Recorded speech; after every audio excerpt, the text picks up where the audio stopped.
most people are familiar with and concerned about the climate crisis. Given that we've been holding climate conferences and meetings since the early 1990s, how would you characterize our collective response thus far? And, most importantly, are we winning? Hmm. Right. Well, there's an easy answer for that question, and it's no. And it comes from, simple observation of the data. Um, are carbon emissions declining on a global basis? That's the key question to ask and to answer. So far, the answer to that question is no. Carbon emissions are still increasing on an annual basis. Now, that's despite all of these meetings, as you mentioned, but also the installation of massive amounts of renewable energy infrastructure. Last year, 2023, the world installed a record number of solar panels and wind turbines, right? And yet emissions still increased. How can that be? Well, that's because so far renewable energy is just adding to the energy of fossil fuels. It's not actually displacing it. And part of the conundrum, a big part of the conundrum, is economic growth. Everybody wants the economy constantly to grow, right? So we're using more energy. If you want to get more stuff done, which is what makes the economy grow, then you need more energy to do all of those things that you're doing. And so the easy answer to that is just to burn more fossil fuels. Meanwhile, the energy transition itself requires more fossil fuels, as you mentioned, building all those solar panels and wind turbines and all the other stuff we're going to need, because solar panels and wind turbines produce electricity.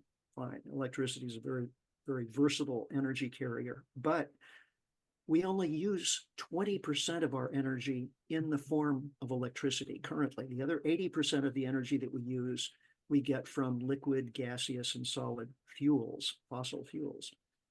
Right. So that 80% of energy usage needs to be electrified. But the technologies that we currently have are technologies that are based around burning these fuels.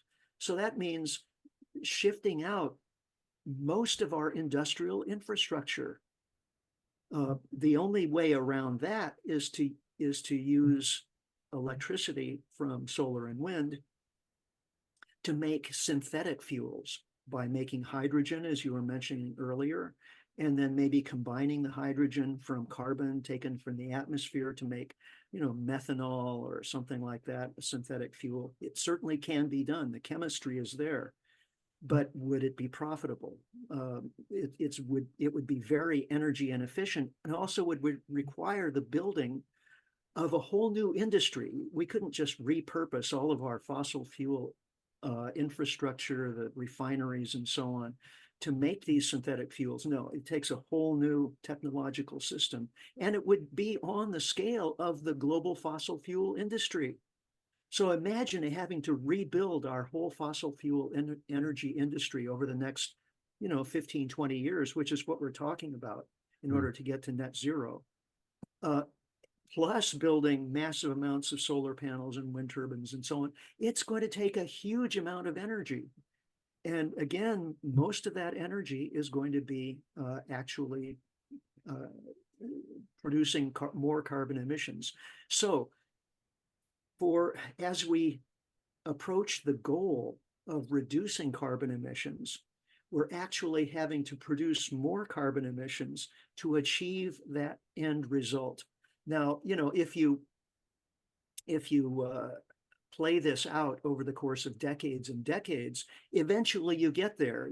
If you make the investments in the low carbon technology and so on, by the end of the century, yes, emissions are way down and so on. But the process that we're going through now to try to get there is one that's actually making the problem worse over the short term.